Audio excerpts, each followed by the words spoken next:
कहानी की शुरुआत एक होटल के कमरे से होती है जहां एक कपल रोमांस कर रहे होते हैं। लड़की का चेहरा बालों से ढका होता है। वो लड़की उस लड़के के दोनों हाथों को बेड से बांध देती है और अचानक उस पर वार करके उसे मार डालती है। अगले सीन में हम देखते हैं कि पुलिस इस मर्डर का इन्वेस्टिगेशन करने आती है। उनके साथ वहाँ निक नाम का डिटेक्टिव भी शामिल होता है। इन्वेस्टिगेशन के दौरान पुलिस को पता चलता है कि मरने वाले का नाम जॉनी बॉस था और वहाँ उन्हें बर्फ तोड़ने वाला सामान भी मिलता है, जिससे सबको लगता है कि कत्ल इसी से हुआ है। आगे हमें पता चलता है कि जॉनी बॉज एक सिंगिंग सुपरस्टार था जो पिछली शाम अपनी गर्लफ्रेंड कैथरीन के साथ वहां आया था। इसके बाद आगे की इन्वेस्टिगेशन के लिए निक कैथरीन के घर जाता है, पर वहां कैथरीन के बजाय उसकी दोस्त रॉक्सी दरवाजा खोलती है और बताती है कि कैथरीन अपने बीच हाउस पर है। निक कैथरीन के बीच हाउस जाकर के जॉनी की मौत का जिक्र करता है। कैथरीन थोड़े एटीट्यूड के साथ कहती है कि उसे जॉनी की मौत का बेहद अफसोस है, क्योंकि उन दोनों के बीच बहुत सारा फिजिकल रिलेशन था और वो बेड पे अच्छा परफॉर्म करता था। इसके बाद हम देखते हैं कि निक पुलिस स्टेशन में जॉनी के मर्डर का चर्चा कर रहा होता है। दरअसल सबका शक कैथरीन पर था, पर बर्फ काटने वाला हथियार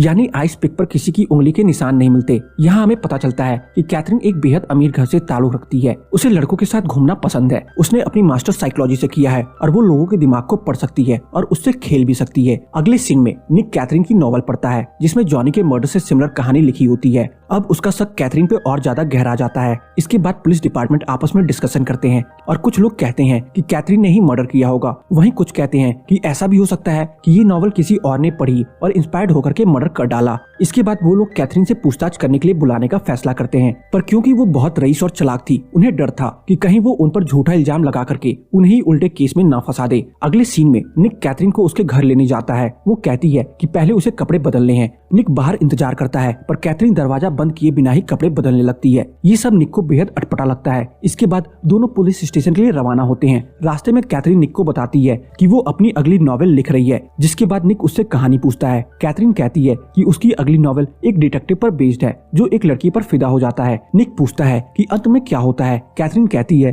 कि अंत में लड़की उसे मार डालती है। ये सुनकर के निक हंसने लगता है। इसके बाद वो दोनों पुलिस स्टेशन पहुंच जाते हैं। यहाँ पुलिस कैथरीन से उसके और जॉनी के रिश्ते के बारे में पूछती है। कैथरीन काफी कॉन्फिडेंट और बोल्ड अंदाज में कहती है कि उन दोनों का सिर्फ जिस्मानी रिश्ता था और उसे जॉनी के साथ सोना पसंद था। फिर निक कैथरीन से पूछता है कि क्या उसने कभी रोमांस करते वक्त जॉनी को बांधा था, जिस पर वो साफ इनकार कर देती है। आखिर में एक पुलिस वाला पूछता है कि क्या उसने जॉनी का कत्ल किया है। कैथरीन कहती है कि मैं इतनी बेवकूफ नहीं हूँ कि पहले कहानी लिखूं फिर कहानी के जैसे ही मर्डर करूं। निक कहता है कि ऐसा तुमने जानबूझ के किया होगा ताकि किसी को शक न हो। कैथरीन हर बात से इनकार करती है। फिर पुलिस उसका लाई डिटेक्टर टेस्ट करती है। कैथरीन उसे भी अच्छी तरह पास कर लेती है, पर निक को अब भी उस पर शक होता है, पर सबूत ना होने पर वो उसे वापस घर छोड़ने जाता है। रास्ते में ही कैथरीन उसे सेड्यूस करने की कोशिश करती है, पर निक पर उसका जादू कुछ खास कमाल नहीं दिखाता। वो उसे घर ड्रॉप करके एक पब में जाता है जहां बाकी पुलिस वाले भी होते हैं। निक यहाँ भी कैथरीन की खूनी होने की बात कहता है, पर नेल्सन नाम का एक पुलिस वाला उसे रोकता है। इतने में दोनों की बहस होती है। इसी बीच वहाँ डॉक्टर बेथ आ जाती है। बेथ निक की एक्स गर्लफ्रेंड थी, जो की पेशे से एक साइकाइट्रिस्ट होती है। दरअसल पुलिस वालों के कहने पर निक का इलाज कर रही थी, क्योंकि सबको लगता था कि निक मेंटली डिस्टर्ब्ड है। इसके बाद बेथ निक को अपने साथ घर ले आती है, जहां निक उसके साथ वायलेंट रोमांस करता है। ऐसा लगता है कि वो अपनी फ्रस्ट्रेशन बेथ पर निकाल रहा है। जब वो शांत होता है तब बेथ उससे पूछती है कि क्या तुम गुस्से में थे। जवाब में निक कहता है कि साइकाइट्रिस्ट तुम हो तो तुम ही बता दो। वो कहती है कि तुम कैथरीन के बारे में सोच रहे थे और फिर बेथ उससे वहाँ से जाने को कह देती है। अगले दिन निक पुलिस वाले को एक रिपोर्ट दिखाता है, जिसके मुताबिक कैथरीन जिस कॉलेज में पढ़ती थी वहाँ के एक प्रोफेसर की मौत भी जॉनी जैसी ही हुई थी। आगे हम देखते हैं कि निक कैथरीन की गाड़ी का पीछा करता है, पर कैथरीन तेजी में बहुत आगे निकलती है। उसका पीछा करने के दौरान निक एक एक्सीडेंट से बाल बाल बचता है। इसके बाद उसे कैथरीन की कार किसी के घर के बाहर पार्क दिखती है। वो वही कैथरीन का वेट करता है। शाम को वो किसी बूढ़ी औरत के साथ बाहर आती है और फिर वो अकेले ही गाड़ी से रवाना हो जाती है। इसके बाद निक उसका पीछा करता है और देखता है कि वो घर पर ड्रेस चेंज कर रही थी। इसके बाद निक वापस लौट जाता है। इसके बाद वो ये सब एक पुलिस वाले को बताता है। पुलिस से उससे पता चलता है कि कैथरीन से मिलने वाली बूढ़ी लेडी का नाम हेजल डॉकिंस था। उसने एक दिन अचानक अपने पति और बच्चों को मार दिया था। निक ये सुन करके फिर से कैथरीन के घर जाता है। वहाँ उसे अपनी ही पेपर कटिंग दिखती है। कैथरीन कहती है कि उसकी अगली नॉवेल का डिटेक्टिव कैरेक्टर बिल्कुल तुम जैसा ही है, इसलिए मैंने ये कटिंग संभाल कर रखी है। कैथरीन उसे ये भी बताती है कि मुझे पता है कि तुम ड्रग्स के आदी थे और तुम्हारी वाइफ ने सुसाइड किया था, इसलिए पुलिस तुम्हारा इलाज करवा रही है। इसी बीच वहाँ कैथरीन की दोस्त रॉक्सी भी आ जाती है। कैथरीन निक के सामने रॉक्सी के साथ रोमांस करने लग जाती है और निक वहाँ से सीधा अपनी एक्स गर्लफ्रेंड डॉक्टर बेथ के पास चला जाता है। वो बेथ से पूछता है कि तुमने मेरी वाइफ की इन्फॉर्मेशन कैथरीन को क्यों दी, क्योंकि निक ने अपनी पिछली जिंदगी का जिक्र सिर्फ बेथ से ही किया था। पर बेथ कहती है कि उसने तो सिर्फ उस नेल्सन नाम के पुलिस वाले को दी थी, क्योंकि उसने निक को टर्मिनेट करने की धमकी दी थी।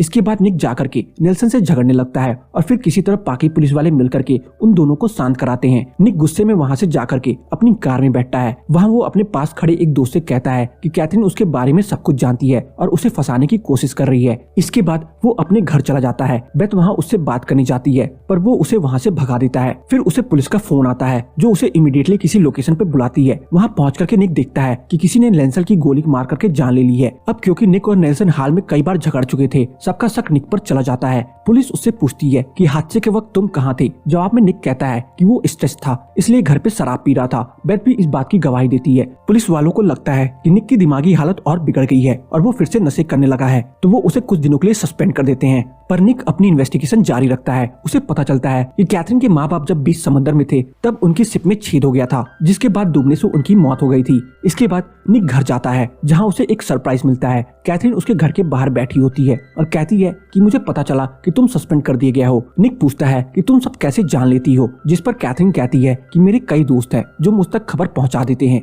निक उसे चाय के लिए अंदर बुलाता है। कैथरीन उसे एक किताब देती है जिसमें एक बच्चे की कहानी होती है जो अपने माँ बाप की नाव में छेद करके उन्हें मार डालता है। निक कैथरीन से पूछता है कि ये किताब उसने कब लिखी। कैथरीन कहती है कि अपने माँ बाप के मरने के चंद साल बाद ही लिखी, पर कभी पब्लिश नहीं की। ये कॉपी सिर्फ तुम्हारे लिए है। इसी बीच वहाँ निक का दोस्त आ जाता है। कैथरीन बताती है कि वो आज रात क्लब में पार्टी करने वाली है और वो वहाँ से चली जाती है। निक का दोस्त उसे सतर्क कराता है। आगे हम देखते हैं कि क्लब में कैथरीन और उसकी दोस्त रॉक्सी डांस कर रही होती है। निक को वहाँ देख कैथरीन रॉक्सी को छोड़ उसके साथ डांस करने लगती है और उसे सेड्यूस करती है। इसके बाद दोनों कमरे में रोमांस करने चले जाते हैं। कैथरीन निक का हाथ बेड से बांध देती है। निक को जॉनी का मर्डर याद आने लगता है। उसे लगता है कि कैथरीन उसे मारने वाली है, पर ऐसा कुछ नहीं होता और दोनों सो जाते हैं। अगले सीन में निक बाथरूम की तरफ जाता है जहाँ उसे कैथरीन की सहेली रॉक्सी मिलती है। वो निक को धमकाते हुए कहती है कि कैथरीन को छोड़ दो। मतलब साफ था कि रॉक्सी को कैथरीन और निक की नजदीकियां चुभ रही थी, क्योंकि वो कैथरीन को पसंद करती थी। अगली सुबह निक को कैथरीन का नोट मिलता है जिसके जरिए वो उसे बीच पर बुलाती है। निक वहाँ जाकर कहता है कि मैं तुम्हारे जरिए कातिल को ढूंढ लूंगा। इसके बाद हम देखते हैं कि निक अपने दोस्त से मिलता है। दोस्त फिर से उसे कैथरीन से दूर रहने की सलाह देता है, पर निक कहता है कि मुझे कैथरीन से डर नहीं लगता। इसके बाद वो दोनों अपनी गाड़ी की तरफ जाते हैं जहाँ पहला दोस्त रवाना हो जाता है। इसके बाद निक अपनी गाड़ी में बैठने ही वाला होता है कि कैथरीन की गाड़ी उसे धक्का मारती है। निक ड्राइवर का चेहरा नहीं देख पाता पर उसका पीछा करने लगता है। इसी बीच कैथरीन की गाड़ी नीचे गिरती है और अंदर से रॉक्सी की लाश निकलती है। पुलिस का शक निक पर जाता है क्योंकि मौकाए वारदात पर वो मौजूद था। निक गुस्से में कैथरीन के घर जाता है, पर वो अपनी बेस्ट फ्रेंड की मौत से काफी दुखी होती है, इसलिए उसे रुकने को कहती है। कैथरीन बताती है कि कॉलेज में भी उसकी रॉक्सी जैसी एक दोस्त थी जिसका नाम लीजा था। वो इस बात पर ध्यान नहीं देता और कहता है कि मुझे लगता है कि सारा कत्ल रॉक्सी ने किया था ताकि कोई तुम्हारे करीब ना आए। इस पर कैथरीन कहती है कि वो इतनी बेवकूफ नहीं हो सकती कि मेरी ही कहानियों के तहत मर्डर करे, क्योंकि इस बात से मैं फंस सकती थी और रॉक्सी मुझसे प्यार करती थी, तो मुझे क्यों फंसाना चाहेगी। अगले दिन निक को पता चलता है कि रॉक्सी ने 16 साल की उम्र में अपने 2 छोटे भाइयों का कत्ल किया था, पर बच्ची होने के कारण ये बात रिकॉर्ड में शामिल नहीं की गई थी। इसके बाद निक का दोस्त उसे समझाता है कि कैथरीन ने ही जॉनी और अपने पेरेंट्स को मारा था, क्योंकि उसे ऐसे लोग भी पसंद हैं जिन्होंने मर्डर किया हो, जैसे कि वो ओल्ड लेडी हेजल जिसने अपनी फैमिली को मारा था, और फिर ये रॉक्सी जिसने अपने भाइयों का कत्ल किया था। इसके बाद निक कैथरीन की कॉलेज टाइम फ्रेंड लीजा के बारे में पता करने की कोशिश करता है। यहाँ उसे एक शॉकिंग बात पता चलती है कि डॉक्टर बेथ ही लीजा है। वो जाकर बेथ से पूछताछ करता है। बेथ कहती है कि कॉलेज के वक्त उसका और कैथरीन का नाजायज संबंध था। वो ये बात किसी को बताना नहीं चाहती थी, इसलिए उसने अपना नाम बदल लिया। अब निक को लगता है कि सारा कत्ल बेथ ने किया है, पर वो कहती है कि कैथरीन काफी चालाक है और तुम्हें अपने जाल में फंसा रही है। इसके बाद निक को अपने दोस्त का फोन आता है। वो उससे बताता है कि उसे कैथरीन की किसी और क्लासमेट के बारे में पता चला है और वो उसे मिलने जा रहा है। इसके बाद निक भी उसे ज्वाइन करता है। दोस्त कहता है कि तुम पर पहले ही बहुत इल्जाम लगे हैं,